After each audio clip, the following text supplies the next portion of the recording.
There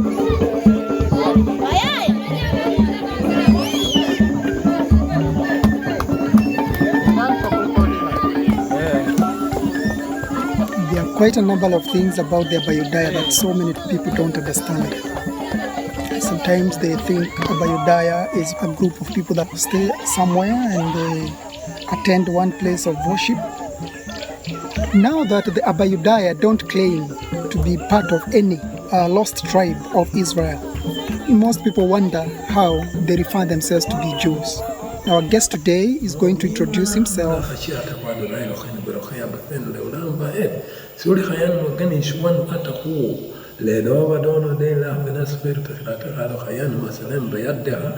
I found you praying. What is this place and who are you?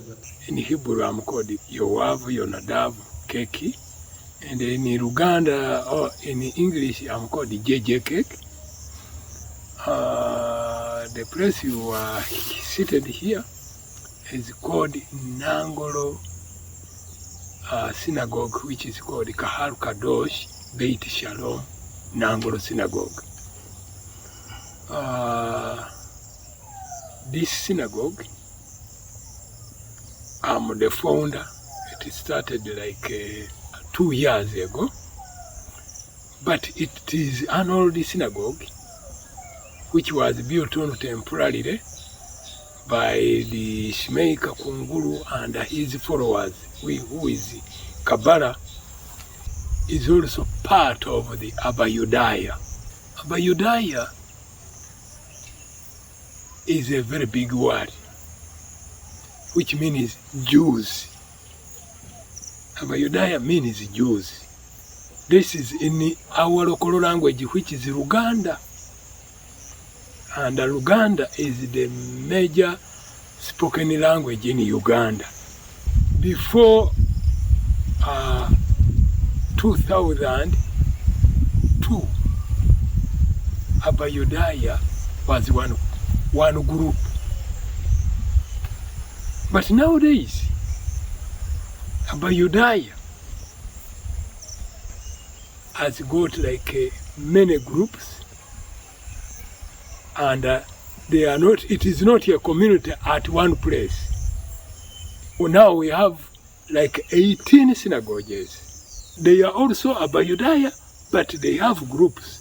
We have Orthodox synagogue, like this one where we are seated. Kahal Kadosh is under Orthodox.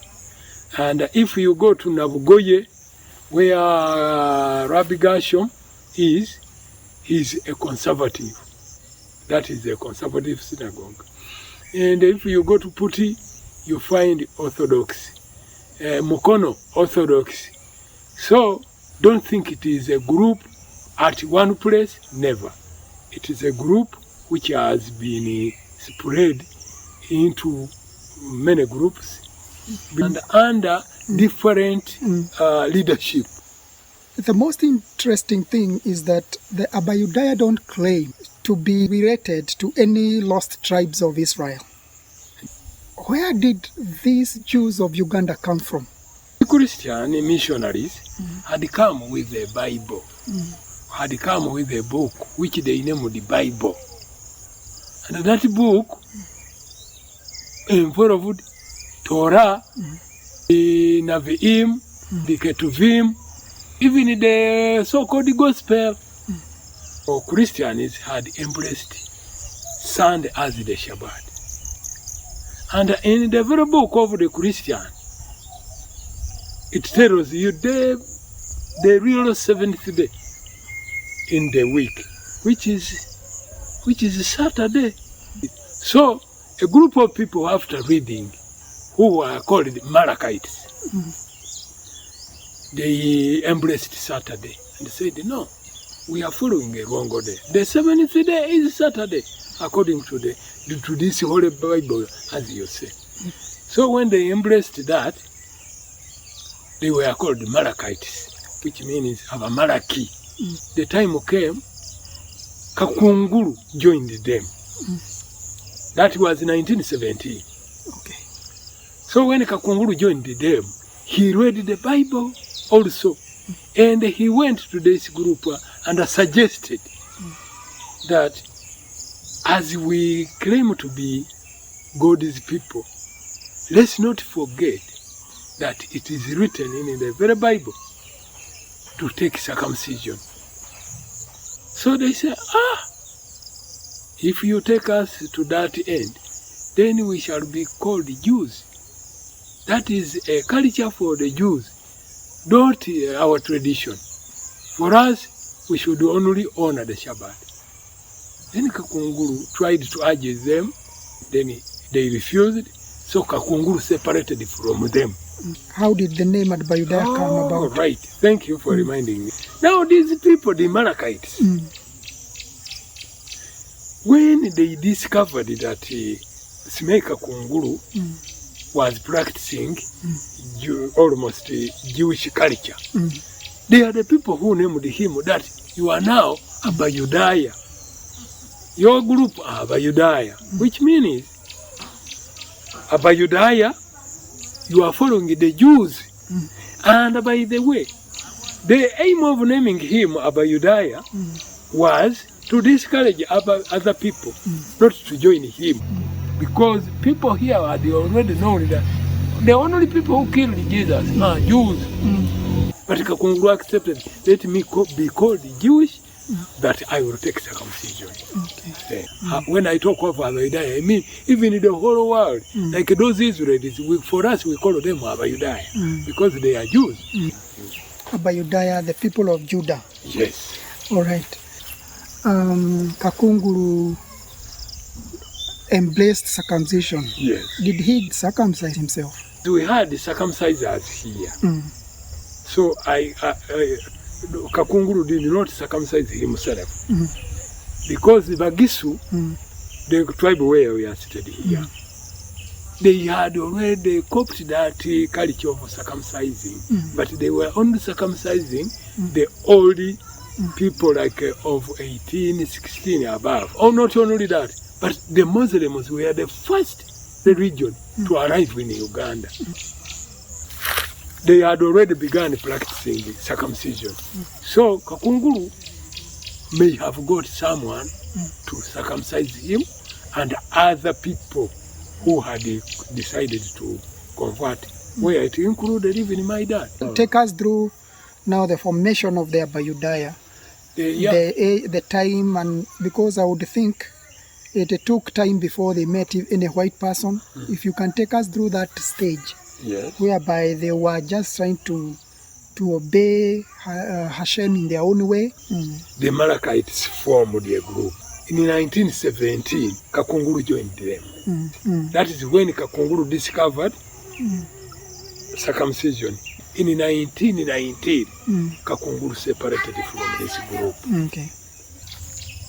After Kakunguru had separated from the Amalekites, Kakunguru mobilized younger people and opened a yeshiva at his place, teaching them to follow strictly what is in the Torah and those 5 books of Moses.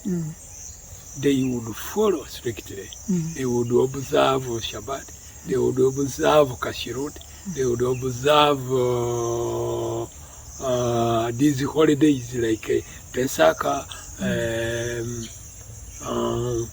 Shavuot, and Sukkot, to learn how to read and write the Luganda. So my dad got that chance.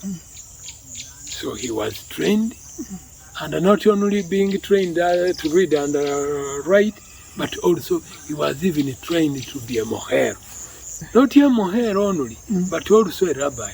They were taking 2 of them. And we had Ezekiel, the dad to my wife. He was also a moher. And we had also Yehu. He's called Yehu.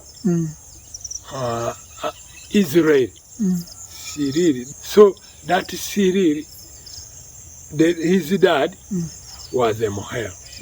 So as well as a rabbi. So all these, most of them he used to send, they were moheros as well as the rabbis to those synagogues.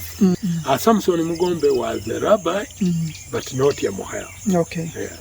In 1928, Kakunguru died. So his followers took over. Unfortunately for Shimei,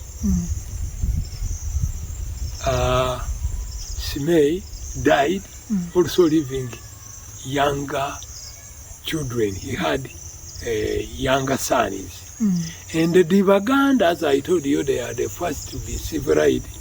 They carried these younger men and took them to Buganda where they were schools by that time. And during that time, up to 1971, all schools were missionary schools. Muslims had their schools. Christians, Catholics had their schools. Anglican had their schools. If you go to an Anglican school, the first thing they inject in you is for you to convert first before you can join their school. If you go to a Catholic school, you have to convert to Catholic. If you go to Islamic school, so like that. And I tell you, it was a very big bomb after the death of Kakunguru. Many Abayudaya who joined, who wanted to go to school had to convert. So that was the beginning of shrinking of Judaism after the death of Kakunguru. Many people, young men who would go to school, they would convert to those religions. So we lost a lot of generations from 1928. Yes, to up to 1971. That is when Abayudaya began to go to school. Those people who didn't want to convert to those religions, their children did go to school.